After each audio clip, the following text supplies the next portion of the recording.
Hello guys, welcome to our channel சினோ stories. இன்னைக்கான நிகழ்வு வால்பாறைக்கு அருகாமையில் ஃபோட்டோ எடுக்கலாம் அப்படின்னு சொல்லிட்டு பிரகாஷ் அப்படின்றவர் போயிருக்காருங்க. போன இடத்துல அவருக்கு நடந்த ரொம்பவே பயங்கரமான திகிலான நிகழ்வு பற்றி தான் இன்னைக்கான வீடியோவில் பார்க்க போகிறோம். நீங்கள் நைட் டைமில் தனியாக அந்த வால்பாறையோட வளைவுகளில் போய்கிட்டு இருக்கும்போது திடீர்னு உங்களோட கார்லேயோ அல்லது உங்கள் பைக் ஹெட்லைட்லேயோ ஒரு உருவத்தை பார்க்குறீங்க. அந்த உருவம் ஃபஸ்ட்டு பார்க்கும்போதே உங்களுக்கு மனுஷனா அல்லது வேற ஏதாவது அமானுஷமா அப்படின்றது புரியல. ஆனால் கொஞ்ச நேரத்துலேயே அந்த உருவம் காணா போயிடுது. பார்த்தா உங்களுக்கு பின்னாடி யாரோ இருக்கிற மாதிரி பெருமூச்சு விடுற மாதிரியான சத்தங்கள் கேட்குது. நீங்கள் திரும்பி பார்க்குறீங்க. அந்த டைம் நீங்கள் ரோட்டில் பார்த்து அதே உருவம் பயங்கரமான முகத்தோட உட்கார்ந்துட்டுருக்கு. இப்போ அந்த உருவத்தை பார்க்கும்போது உங்களுக்கு எப்படி இருக்கும்? அதே ஃபீலோடையே இந்த முழு கதையும் கேட்கலாம் வாங்க. பிரகாஷ்க்கும் அதே மாதிரியான நிகழ்வுகள் தான் நடந்திருக்கு. வாங்க அவருக்கு என்ன நடந்துச்சுன்றதை வீடியோ தொடர்ந்து பார்த்து தெரிஞ்சுக்கலாம். அதுக்கு முன்னாடி நம்மளோட சினோ ஸ்டோரிஸை மறக்காம சப்ஸ்கிரைப் பண்ணிக்கோங்க. வாங்க போய் பார்க்கலாம் பிரகாஷ்க்கு என்ன நடக்குதுன்றது.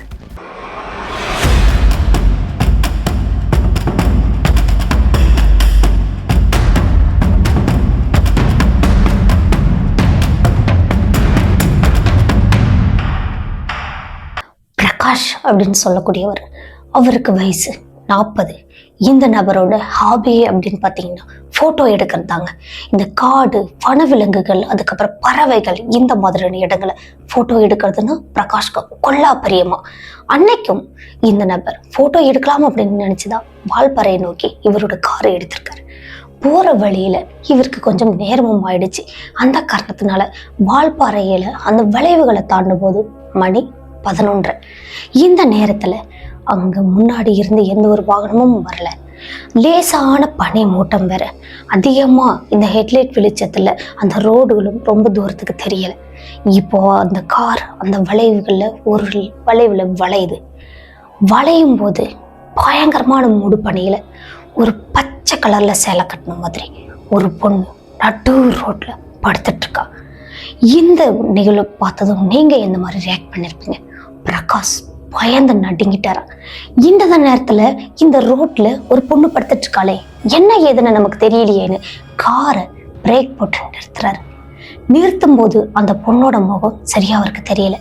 சரி, பக்கத்துல போய் பார்க்கலாமே, ஒருவேளை ஆக்சிடென்ட் ஆயிருந்துச்சுன்னா என்ன பண்றது அப்படின்னு பிரகாஷம் இறங்கி 2 ஸ்டெப் வச்சாரோ. 3வது ஸ்டெப் வைக்கும்போது அந்த காரோட ஹெல்மெட் வெளிச்சத்தில் பார்க்குறாரு. அந்த பொண்ணோட முகம் ஃபுல்லாக முடியினாலும் மூடி இருக்கு.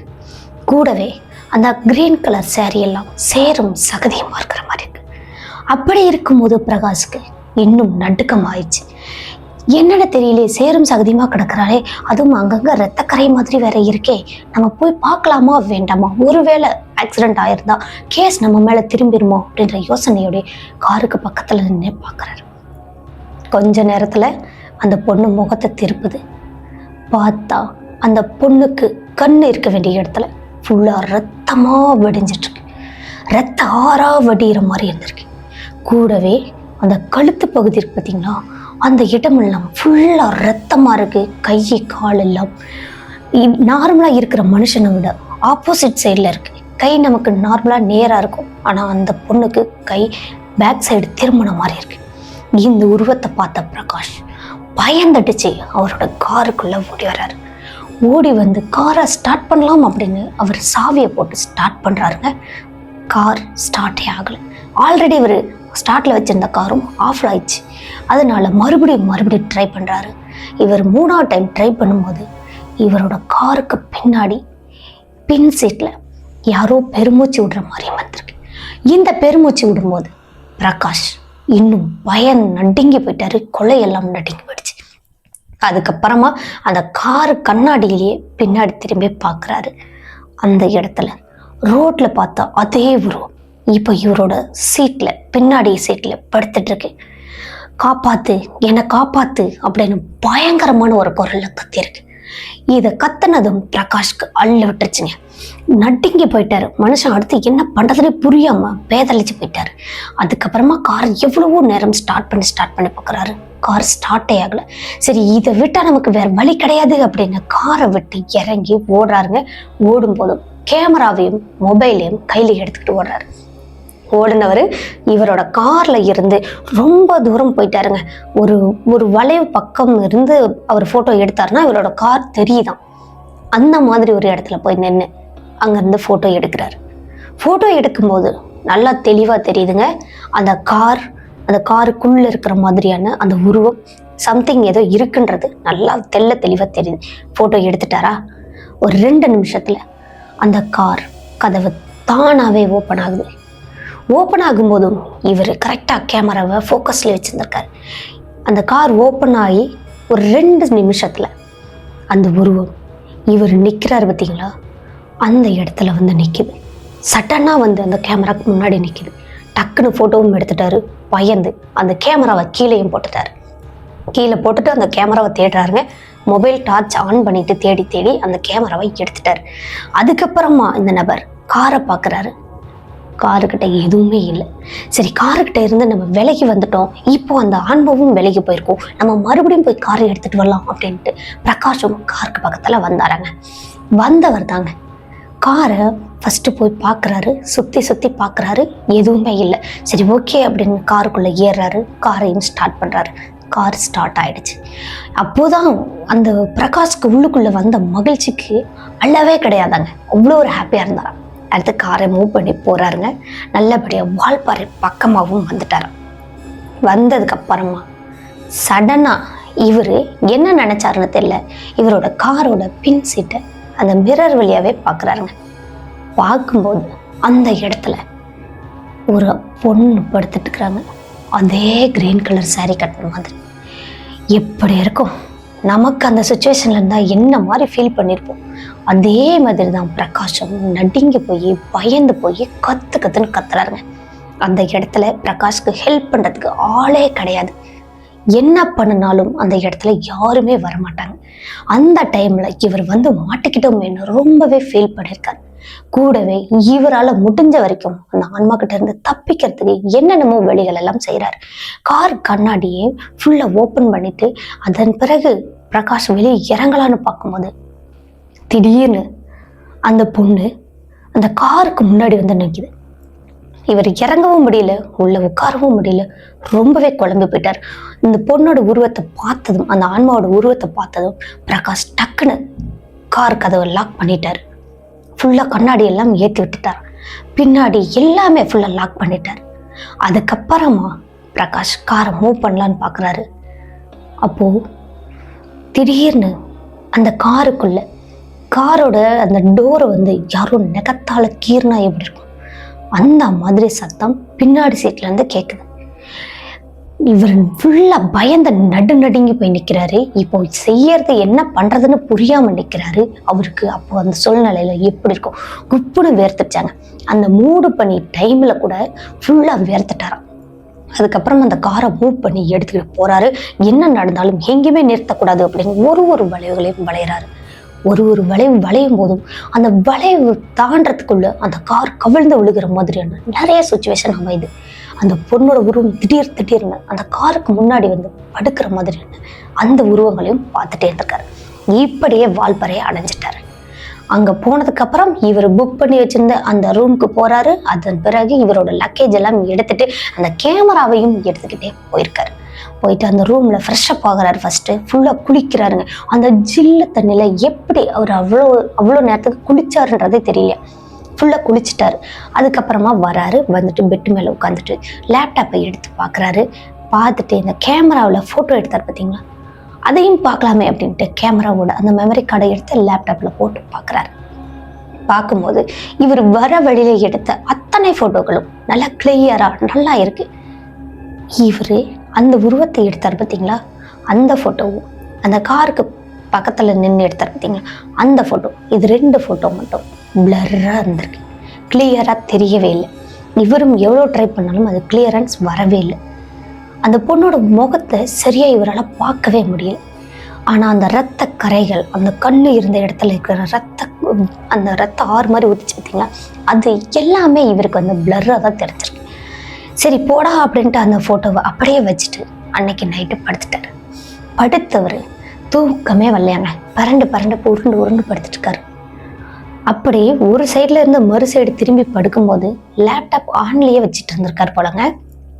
அப்போ அந்த லேப்டாப்போட வெளிச்சத்துல லேசா கண்ணை முடிச்சு பாக்குறாரு. பார்த்தா அந்த பொண்ணோட உருவம் நல்லா தெளிவா தெரியுதாங்க. ஃபுல்லா அந்த உருவத்தை இவர் பார்த்துட்டாரு. ரொம்ப பயங்கரமா இருந்திருக்கு. அந்த பேயோட உருவம் அப்படின்றது அவர் ஃபர்ஸ்ட் டைம் பாக்குறாருங்க. இது வரைக்கும் அவர் நிறைய இடத்துல போயிட்டு போட்டோலாம் எடுத்திருக்காரு. ஆனா இந்த அளவுக்கு மோசமான உருவத்தை பார்த்ததே இல்லையா. பார்த்தவர் அந்நேரத்துக்குங்க பயத்துல கத்திருக்காரு. கத்துனதும் சுத்தி தேடி பாக்குறாரு, யாராவது வந்துட்டாங்களோ நம்ம கத்துற சத்தம் கேட்டு அப்படின்னு. இவரும் பெட்ல இருந்து எழுந்துட்டு அந்த லேப்டாப்பை மறுபடியும் பாக்குறாரு. இந்த முறை பார்க்கும்போது அந்த லேப்டாப் அந்த போட்டோவே இல்லை. நடுங்கிட்டாரு. பயந்து ஃபுல்லா இவர் யூரின் போற அளவுக்கு அவ்வளோ ஒரு பயத்தில் ஆயிட்டாரு. நம்ம படுத்துட்டு இருக்கும்போது நல்லா தெளிவா தெரிஞ்ச உருவம் இப்ப ஏன் நமக்கு தெரியல, இந்த போட்டோ எங்க போயிருக்கோம், அப்போ அது யார் டெலீட் பண்ணிருப்பாங்க அப்படின்றதும் இவருக்கு ஒரே சந்தேகம். அடுத்தது பிரகாஷ்க்கு என்ன நடந்துச்சுன்றது தெரிஞ்சுக்கணும்னா நம்மளோட சின்ன ஸ்டோரிஸை தொடர்ந்து பாருங்க, சப்ஸ்கிரைப் பண்ணிட்டு பாருங்க, வீடியோக்கு லைக் பண்ணிட்டு ஹைப் அப்படின்ற ஆப்ஷனையும் கிளிக் பண்ணிட்டு பாருங்க. அதுக்கப்புறமா பிரகாஷ் அந்த லேப்டாப்பை க்ளோஸ் பண்ணிட்டாரு, ஆஃப் பண்ணி எல்லாம் ஃபுல்லாக க்ளோஸ் பண்ணிட்டு டேபிள் மேலே வச்சுட்டு இந்த நபர் படுத்திருக்காரு. இப்போ அவருக்கு தூக்கம் வரலை. அதுக்கு பதிலாக நேராக நிமிந்து படுத்திருக்காருங்க. இந்த மல்லாந்து படுக்கிறதுன்னு சொல்லுவாங்களே, விட்டத்தை பார்த்தபடி அந்த மாதிரி படுத்திருக்காரு. படுத்தவர் அப்போதும் ஒரு விஷயத்த நோட் பண்ணுறாரு. என்னன்னு பார்த்தீங்கன்னா ஃபேன் ஓடிட்டு இருக்குல்ல, அதுக்கு பக்கத்துலேயே இவரோட பெட்டுக்கு நேராகவே மேலே ஏதோ ஒட்டிட்டு இருக்கிற மாதிரி இருக்கு. சம்திங் ஒரு மனுஷனோட உருவம் மாதிரி இருக்கு. இந்த உருவம் அவருக்கு கிளியரா தெரியல, ஏதோ கருப்பா இருக்கிற மாதிரி மட்டும் நல்லா தெரியுது. இந்த உருவத்தை பார்த்ததும் வீச்சுன்னு கத்திக்கிட்டேன் அந்த பெட் ஃபுட்டும் இறங்கியிருக்காரு. இறங்கினவர் நேரா ஸ்விட்ச் பாக்ஸ் பக்கம் ஓடி இருக்காரு. அங்க ஓடிட்டு லைட்டையும் போட்டிருக்காருங்க. போட்டதுக்கு அப்புறமா பாக்குறாரு, ஒரு 2 செகண்ட்ல அங்க இருந்த அந்த கருப்பான உருவம் ஒரு கரும் புகை மாதிரி தான் தெரிஞ்சிச்சு. அதுவும் இப்போ ஃபேன் காத்துக்கு களைஞ்சு வெளியே போற மாதிரி போயிடுச்சு. ஜன்னலோ க்ளோஸ்ல இருக்கு, எங்க போச்சுன்னு தெரியல. இவரும் பயத்துல உச்சந்தலையில இருந்து உள்ளங்கால் வரைக்கும் ஃபுல்லா சிலிர்த்து போயிட்டாரு. பயம் அப்படியே அவர் நிக்கிறதே, அவர் கால் தரையில் நிக்குதான்றதே தெரியாத அளவுக்கு அந்த நபர் தவிச்சு போய் நின்று இருக்காரு. உடனே இந்த நபர் அந்த ரூம்ல இருப்பாரா? கிடையவே கிடையாது. நம்மளா இருந்தாலும் அந்த ரூம்ல இருக்க மாட்டோம்ல. அதனால இந்த நபர் ரிசப்ஷனுக்கு ஓடுறாரு. அங்க ஓடிட்டு அங்க உள்ள நபர்கள்ட்ட சொல்றாங்க, எனக்கு ஏதோ தெரிஞ்சிச்சு, உங்களுக்கு இந்த ரூம்ல ஏதாவது பிரச்சனை இருக்கா, உங்களுக்கு ஏதாவது தெரியுமா அப்படின்ற மாதிரி கேட்கிறாரு. இது வரைக்கும் அந்த மாதிரி யாருமே எந்த கம்ப்ளைண்ட்டுமே பண்ணதில்ல, நீங்க என்னங்க இப்போ புதுசா வந்துட்டு இந்த மாதிரி கம்ப்ளைண்ட் பண்ணிட்டு இருக்கீங்க அப்படின்னு அவங்க ரிசப்ஷன்ல உள்ளவங்களும் சொல்லியிருக்காங்க. அதுக்கப்புறம் மனசை தேத்திக்கிட்டு பிரகாஷும் ரூமுக்கு வராரு. ஓரளவுக்கு நல்லா விடிஞ்சிருச்சு, சூரிய வெளிச்சம் வர ஆரம்பிச்சிருச்சு. இப்போதான் போய் படுக்கிறாரு பிரகாஷ். ரொம்பவே டயர்டா இருந்திருக்காரு. கை கால்லாம் செயல் இருந்த பொண்ணு மாதிரி ரொம்ப டயர்டா இருந்திருக்கு. அதன் பிறகு நல்லா ஒரு மணி நேரம் படுத்து எழுந்திரிச்சிட்டாராங்க. அப்போதான் இவருக்கு கொஞ்சம் மனசும் ரிலாக்ஸா இருந்திருக்கு. அப்புறம் இவங்களோட வீட்டுக்கு ஃபோன் பண்றது, ஃப்ரெண்ட்ஸுக்கு ஃபோன் பண்றது, இந்த மாதிரியான விஷயங்கள் எல்லாம் பண்ணிட்டு குளிச்சு முடிச்சுட்டு சாப்பிட்டு மறுபடியும் இந்த நபர் அவரோட அந்த வேலையை பார்க்க ஆரம்பிக்கிறாரு. போட்டோ எடுக்க தானே வந்தாரு, அந்த வேலையை பார்க்க ஆரம்பிச்சிருக்காரு. அங்க ரெசார்ட்ல இருந்து பேக்ல லேப்டாப், கேமரா, மொபைல் போன் எல்லாமே எடுத்துக்கிட்டு இந்த நபர் கிளம்பியிருக்காரு. போயிட்டு ஃபுல்லா சுத்தி பார்க்க வேண்டிய இடங்கள் எல்லாம் சுத்தி பார்த்துட்டு ரிட்டர்ன் ரூமுக்கு வராரு. ரூமுக்கு வந்தவர் ரொம்ப டயர்டா இருக்கு, இன்னைக்கு ரொம்பவே இடங்கள்லாம் சுத்தியாச்சு, போட்டோ எடுத்து ரொம்ப டயர்ட் ஆயிடுச்சு அப்படின்ட்டு இந்த நபர் போட்டோ, கேமரா எல்லாத்தையுமே அங்கே வைக்க வேண்டிய இடத்துல வச்சுட்டு அதுக்கப்புறம் போட்டோ ரிவ்யூ கூட பண்ணி பார்க்கலையாங்க, அப்படியே படுத்துட்டாரு. படுத்தவர் மணி எப்படியும் 2 மணி இருக்குமா. அவ்வளோ நேரத்துக்கு இவரோட ரூம் கதவை யாரோ தட்டுறாங்க. தட்டுற சத்தம் இவருக்கு நல்லா கேட்குது. இந்த சத்தத்தை கேட்டுட்டு அந்த நபரும் எந்திரிக்கிறாரு. எழுந்தவர் போய் கதவை ஓப்பன் பண்றாரு. இந்த நேரத்துல என்னை எதுக்கு டிஸ்டர்ப் பண்றீங்க அப்படின்னு சொல்லிக்கிட்டே தான் போய் திறக்கிறாரு. திறந்துட்டு பார்த்தா அங்க யாருமே இல்லை. ஃபுல்லா பிளாங்கான இடம் தான் இருக்கு. ஆனா இவருக்கு கதவை தட்டினது நல்லாவே சத்தம் கேட்டிருக்கு. சரி நம்ம ரூம் இல்லையாட்டுக்கு பக்கத்து ரூம் தான் தட்டியிருப்பாங்க போல அப்படின்னு நினச்சிட்டு அந்த நபர் கதவை லாக் பண்ணிட்டு பெட்டுக்கு வராரு. வந்துட்டு பார்த்தா இவரோட அந்த ரூம்குள்ள வித்தியாசமான ஏதோ ஸ்மெல் அடிச்சிருக்கு. ரொம்பவே பயங்கரமான பேட் ஸ்மெல்லு மாதிரி அடிச்சிருக்கு. இந்த பேட் ஸ்மெல்லு வந்ததும் இவரால் ரூம்குள்ளே இருக்கவே முடியல. இவரும் ரூம் ஸ்ப்ரேலாம் எடுத்து அடிக்கிறாரு. அந்த கொஞ்ச நேரத்துக்கு மட்டும் அந்த ஸ்மெல் இல்லாமல் இருக்கு. மறுபடியும் அதே ஸ்மெல் வருது. இது என்னடா இப்படியே கெட்ட நாத்தம் நாறிட்டு இருக்கே அப்படின்ட்டு கதவை ஜன்னல் எல்லாம் ஓப்பன் பண்ணுறாரு. கதவு லாக்கில் இருக்கு, ஜன்னல் மட்டும் ஓப்பன் பண்ணுறாரு. ஓப்பன் பண்ணிட்டு அந்த ஜில்லுன்ற காற்று உள்ளே வர வர இந்த நபருக்கே அப்படியே ஆட்டோமேட்டிக்காக நல்ல ஒரு கூலிங்கான கிளைமேட்ல தூக்கம் வர ஆரம்பிச்சிச்சு. தோர்வை இழுத்து போத்திட்டு படுத்துட்டாரு. நல்லா தூங்கிட்டாராங்க. மணி எப்படியும் ஒரு 3:30 மணி இருக்கும். அவ்வளோ நேரத்துக்கு இவருக்கு பக்கத்தில் யாரோ பேசுகிற மாதிரி இருக்கு. நான் அங்கே தான் செத்து போனேன், நீயும் வா அங்கேயே சாகலாம், கண்டிப்பாக நான் உன்னை விட மாட்டேன், அதே இடத்துல நீயும் சாகுவ அப்படின்னு யாரோ ஒரு பொண்ணு ஒரு அமானுஷ குரல்ல சொல்லியிருக்கு. இந்த சத்தம் இவர் காதுக்கு பக்கத்திலே கேட்கவும் பதறி போய் உடனே அந்த பெட்ஷீட்டெல்லாம் எடுத்துட்டு பார்க்குறாருங்க. நல்லா பயந்துட்டார், திகில் அடைச்சு போயிட்டார். சுற்றி அந்த ரூமுகளெல்லாம் பார்க்குறாரு. அங்கே யாருமே இல்லை, எதுவுமே இல்லை. லைட்டையும் போட்டு பார்க்குறாரு. அப்பவும் எதுவுமே தெரியல. உடம்பெல்லாம் அப்படி மேலெல்லாம் சிலிர்த்து போயிடுச்சு. அடுத்தது இந்த நபர் அந்த பெட்லேயே படுக்கலையாங்க. அந்த ரூம்ல ஒரு சோஃபா மாதிரி ஒன்று இருந்திருக்கு. அந்த சோஃபா மேலே போய் படுத்துட்டாராம். படுத்தவர் அந்த பக்கம் இந்த பக்கம் பிறண்டு படுத்து விடிஞ்சிருச்சு. விடிஞ்சதுக்கு அப்புறமா நம்ம ஃபோட்டோ எடுத்ததெல்லாம் போதும், நம்ம ஊருக்கே போகலாம் அப்படின்னு நினச்சிட்டு காரை எடுத்துக்கிட்டு அன்னைக்கு ரூமையும் வெக்கேட் பண்ணிட்டு கிளம்புறாருங்க. இவர் கொண்டுட்டு வந்த எல்லா திங்ஸும் எடுத்துக்கிட்டு கிளம்புறாரு. கிளம்புனவர் இப்போ போகும்போது அதே பாதை வழியாக தானே போயாகணும். அப்போ இது பகல் டைம் அப்படின்றதுனால அமானுஷம் எதுவும் நம்ம கண்ணுக்கு தெரியாதுன்ற தைரியத்தினால இந்த நபரும் கிளம்பி போயிருக்காரு. போற வழியெல்லாம் இவருக்கு ஒரு பயம் இருந்துட்டே இருக்கு. மறுபடியும் பார்த்துருவோமோ, பகலா இருந்தாலும் அமானுஷம் வரதானே செய்யும் அப்படின்ற பயத்திலேயே இந்த நபர் கார் ஓட்டிட்டு போறாரு. சரியா முன்னாடி பார்த்தா அந்த உருவம் பார்த்தாரு பார்த்தீங்களா, அந்த இடம் வந்ததுமே ஆட்டோமேட்டிக்கா கை காலெல்லாம் நடுங்க ஆரம்பிச்சிச்சாங்க. ஃபுல்லா காய்ச்சல் வர மாதிரி உடம்பெல்லாம் சூடாயிருச்சாங்க. என்னடா இது, நம்ம எதுவுமே பார்க்கலையே, நமக்கு ஏன் இந்த மாதிரியான ஃபீல் வருது அப்படின்றது தெரியாமலே அந்த நபர் காரை அந்த இடத்துல இருந்து கொஞ்சம் தள்ளி ஓட்டிட்டு வராருங்க. அந்த இடத்த கிராஸ் பண்ணியாச்சு.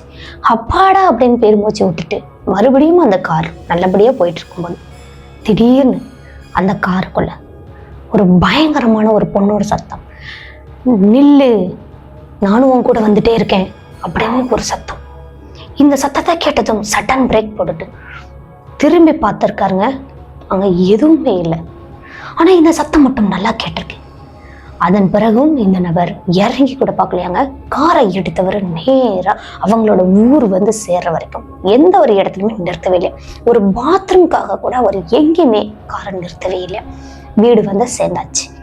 சேர்ந்ததுக்கு அப்புறமா வீட்டுக்கு வந்த அந்த தைரியத்தினாலையும் ஃப்ரெண்ட்ஸுங்க கிட்ட போயிட்டு அந்த ஃபோட்டோஸை காட்டணும் அப்படின்றதுனாலையும் அன்னைக்கு அந்த கேமராவில் உள்ள அந்த மெமரி கார்டை எடுத்து லேப்டாப்பில் போடுறாரு. போட்டுட்டு அந்த ஃபோட்டோஸ் வீடியோஸ் எல்லாமே பார்த்துட்டு இருக்காருங்க. ரொம்பவே அருமையாக வந்திருக்கு. எல்லா ஃபோட்டோவுமே நல்லா இருக்கு. இப்போ இவர் பார்த்துட்டு அதுக்கப்புறமா தான் ஃப்ரெண்ட்ஸ் கிட்ட கொடுக்குறாங்க. ஃப்ரெண்ட்ஸும் பார்த்துட்டு இருக்கும்போது யாரா இது, ஏதோ ஒரு பிச்சைக்காரி மாதிரி இருக்கு, அதுவும் உன்னோட எல்லா ஃபோட்டோலையுமே இருக்கே, இது யாரு அப்படின்னு உங்களோட ஃப்ரெண்ட்ஸ் கேட்குறாங்க. டேய், யாருமே இல்லடா, நான் எடுத்த அதே ஃபோட்டோ தான்டா, இங்கே யாரடா நான் வச்சு ஃபோட்டோ எடுக்க போகிறேன், அதுவும் எல்லா ஃபோட்டோலையுமா, வாய்ப்பே கிடையாது அப்படின்னு இந்த நபர் சொல்லிட்டு அந்த ஃபோட்டோவை பார்க்குறாரு. பார்த்தா அதே கிரீன் கலர் சாரி, ரொம்பவே வயசானவங்க மாதிரி, ரொம்ப ஏழ்மையாக இருக்கிறவங்க மாதிரி அந்த ஃபோட்டோவில் தெரிஞ்சிருக்கு. அதே கிரீன் கலர் சாரி நல்லா பார்த்துட்டாரு. பார்த்தவர் எல்லா ஃபோட்டோவும் திருப்பி பார்க்குறாங்க. எல்லா ஃபோட்டோலையுமே இவர் எடுத்த அனைத்து ஃபோட்டோலையுமே அந்த உருவம் இருந்திருக்கு. ஆனால் முன்னாடி முகம் தெரியல, பின்னாடி போஸ் மட்டும்தான் தெரிஞ்சிருக்கு. அதுக்கப்புறமா அந்த நபர் எல்லா ஃபோட்டோவையும் பார்த்துட்டு இது யாருன்னு தெரியலையே அப்படின்னு உடனே எல்லா ஃபோட்டோவும் டெலிட் பண்ணிட்டாருங்க. பண்ணினதுக்கு அப்புறமா தான் இவர் கொஞ்சம் நிம்மதியாகவும் இருந்திருக்கு. அதுக்கப்புறமா தான் நடந்த விஷயங்கள் அனைத்தையும் அவங்களோட ஃப்ரெண்ட்ஸுக்கிட்ட சொல்ல ஆரம்பிச்சிருக்காரு. நான் போகிற வழியில் நடந்தது, இப்போ அவங்க ரெசார்ட்ல நடந்தது, இந்த ஃபோட்டோ வந்தது, அனைத்து விஷயங்களும் சொல்லும்போது அவங்க ஃப்ரெண்ட்ஸ் அனைவரும் சிரிக்க தான் செஞ்சாங்களாம். யாருமே நம்பவே இல்லையா. டேய் உண்மையாதான்டா சொல்றேன், நான் சொல்றதை நம்புங்க, நிஜமாலுமே இது மாதிரி தான் நடந்துச்சு அப்படின்னு அவர் எவ்வளோ எக்ஸ்பிளைன் பண்ணாலுமே அவங்க ஃப்ரெண்ட்ஸ் யாருமே கேட்கவே இல்லையாங்க. கடைசியாக ஒரே ஒரு ஃப்ரெண்டு மட்டும் ஒத்துக்கிட்டாராங்க.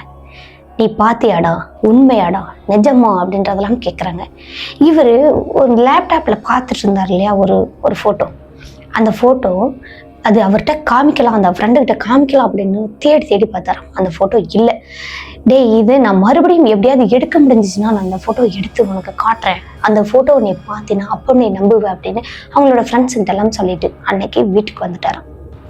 வீட்டுக்கு வந்தவர் சாப்பிட்டு முடிச்சுட்டு போய் படுக்கலாம் அப்படின்னு லேப்டாப் மொபைல் எல்லாத்தையுமே ஹால்லேயே வச்சுட்டு போய் படுக்கிறாரு. படுத்தவர் நல்லா தூங்குறாரு. 2-3 நாளாக சரியா தூக்கம் இல்லாததுனால நல்லா தூங்குறாரு. திடீர்னு ஒரு பொண்ணு அலற சத்தம் பயங்கரமாக கேட்டிருக்கு. இந்த அலறல் சத்தம் கேட்டதும் திடுக்குன்னு எந்திரிச்சிட்டாரு. எழுந்தவர் எங்கடா இந்த மாதிரி அலறல் சத்தம் கேட்குது அப்படின்ட்டு சுற்றி சுற்றி தேடுறாங்க. எங்கேயோ கொஞ்சம் பக்கமாகவே கேட்குற மாதிரி இருக்கு. அந்த அலறல் கத்திக்கிட்டே இருக்கிற மாதிரி இருக்கு. ஒரு பொண்ணு கத்திக்கிட்டே இருக்கிற மாதிரி இருக்கு. இவரும் அங்கே பெட்ரூம்லேருந்து ஹாலுக்கு வராரு. ஹாலில் வந்தும் பார்க்குறாரு, எங்கேயோ வெளியே கேட்குற மாதிரி இருக்கு. வெளியே கதவை ஓப்பன் பண்ணிட்டு போய் பார்க்குறாரு, ஊரே மயான அமைதியில் தூங்கிட்டு இருக்கு. இந்த தூக்கத்தை கெடுக்கிற மாதிரி இந்த சத்தம் கேட்கும்போது யாருமே எந்திரிச்சு வரலையே, என்னவா இருக்கும் ஏதுவா இருக்கும்ன்ற குழப்பத்திலே இந்த நபர் அங்கே ரோட்லேயே சுற்றிட்டு இருந்துட்டார். ரோட்லேயே சுற்றி முடிச்சவர் வீட்டுக்குள்ளே போகிறாரு. வீட்டுக்குள்ளே போனால் இப்போ அவரோட வீட்டுக்குள்ளே அந்த சத்தம் கேட்குற மாதிரி இருக்கு. நடுங்கி போயிட்டாரு. இவரும் அவங்களோட அம்மாவா இருக்குமான்னு போய் பார்க்குறாங்க. அவங்க அம்மா ஆழ்ந்த தூக்கத்தில் தூங்கிட்டு இருக்காங்க. இந்த சத்தம் எங்கேருந்து வருதுன்னே தெரியலையேன்ட்டு இந்த நபரும் அவரோட பெட்டில் போயிட்டு போர்வை இழுத்து போத்திட்டு தூங்கிட்டாரு. இப்படியே தொடர்ந்து 4 நாள் அவருக்கு அந்த சத்தம் கேட்டிருக்கு. 5ஆவது நாள் இந்த நபராகவே என்ன பண்ணியிருக்காருன்னா, அவங்களோட வீட்டில் உள்ள சாமி நிறைய எடுத்து வச்சுட்டு தலகாணி கடையிலையும் சின்னதாக ஒரு பேப்பரில் மடித்து வச்சுட்டு படுத்து தூங்க ஆரம்பிச்சிருக்காரு. 1 வாரம் அந்த மாதிரி பண்ணியிருக்காரு. அதுக்கப்புறம் அவருக்கு எந்த பிரச்சனையும் இல்லை. இப்போ வரைக்கும் அவருக்கு அந்த மாதிரி பிரச்சனைகள் எதுவுமே இல்லை. ஆனால் இந்த மாதிரியான மலை பிரதேசங்களில் போயிட்டு ஃபோட்டோ எடுக்கிறது, நைட் டைமில் ட்ராவல் பண்ணுறது அப்படின்ற விஷயம் வரும்போது மட்டும் கூட 2-3 ஃப்ரெண்ட்ஸை சேர்த்துட்டு தான் போவார். இப்போவுமே அவருக்கு அதுதான் வழக்கமாக இருந்திருக்கு. இந்த நிகழ்வு பிரகாஷ் அப்படின்றவருக்கு நடந்த நிகழ்வு. இது எப்படி இருந்துச்சுன்னு மறக்காம கமெண்ட் பாக்ஸில் கமெண்ட் பண்ணுங்க. வீடியோ பிடிச்சிருந்தா லைக் பண்ணுங்க, ஷேர் பண்ணுங்க, கமெண்ட் பண்ணுங்க. இது மாதிரியான தொடர்ந்து ரியல் லைஃப் கோஸ்ட் இன்சிடென்ட்ல கேட்கணும் அப்படின்னா நம்மளோட சின்ன ஸ்டோரிஸை மறக்காம சப்ஸ்கிரைப் பண்ணிக்கோங்க. பக்கத்தில் உள்ள பெல் ஐக்கான்ல ஆள் கொடுத்து வச்சுக்க. ஓகே கைஸ், மீண்டும் ஒரு திகிலான ஹாரரான ரியல் லைஃப் கோஸ்ட் இன்சிடென்ட்டோட அடுத்த எபிசோட்ல சந்திக்கிற வரைக்கும் உங்களிடமிருந்து விடைபெறுவது உங்கள் சினோ ஸ்டோரிஸில் நான் உமா. டாடா பாய்.